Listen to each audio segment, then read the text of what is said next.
ये कहते हैं जस्टिस इज वर्च्यू। न्याय, जो जस्टिस है वह क्या है? वर्च्यू है, सद्गुण है। न्याय ही सद्गुण है। न्याय होनी चाहिए किसी भी कंडीशन में। अब जैसे ये कहते हैं कि leaders must prioritize justice over personal gain. अपने निजी लाभ के स्थान पर न्याय को प्राथमिकता देना चाहिए। किसको? लीडर्स को। ऐसा सोक्रेटिस कहते हैं। ठीक है। अब जैसे rulers should be wise and virtuous guided by reason and ethics. कहते हैं कि रूलर कैसा होना चाहिए? वाइज होना चाहिए, बुद्धिमान होना चाहिए, वर्चुअस होना चाहिए, जो सद्गुणों को धारण करता है, जिसके अंदर सद्गुण है, and guided by reason and ethics, और वह तर्क और नैतिकता के द्वारा अपने निर्णय ले। ठीक है, कि क्या नैतिक है वही कार्य करे। अब जैसे कंसेप्ट ऑफ राम राज्य। राम राज्य का कंसेप्ट क्या है? कि सबके साथ न्याय, justice to everyone, no discrimination. यही है राम राज्य का कंसेप्ट।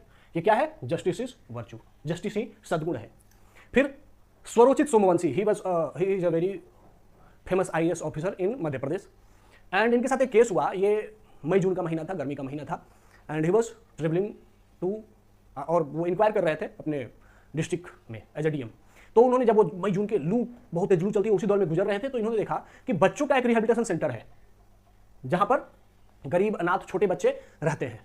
जब वहां से वो गुजर रहे थे तो उन्होंने देखा कि इट वॉज अ वेरी, बहुत तेज लू चल रही है, और वहां पर कोई AC वेसी की व्यवस्था नहीं है, और बच्चे जल रहे हैं, तप रहे हैं, और ऐसी कंडीशन है कि उसमें से हो सकता है कि बहुत जल्दी बहुत सारे बच्चों की मृत्यु हो जाए।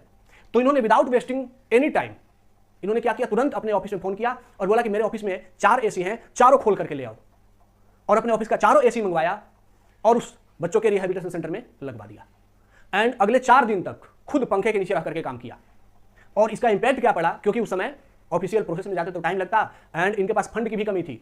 फायदा इसका, उनके इस एक्ट का इंपैक्ट क्या पड़ा कि अगले 5-6 दिनों में आसपास के लोगों ने खुद इनके इस कार्य से खुश होकर के, और उन लोगों में एनर्जी आ गई, और उन लोगों ने 5 लाख का फंड इकट्ठा कर लिया, और बच्चों के वेलफेयर के लिए सारी व्यवस्थाएं लोगों ने, आसपास के लोगों ने करवा दी। तो वो लेकिन तब हुआ जब एक सिविल सर्वेंट्स ने जस्टिस डिलीवर किया।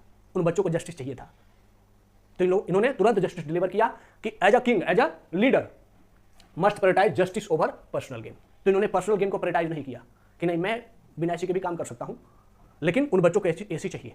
ठीक है, तो ये जस्टिस इज वर्च्यू, इसका एग्जांपल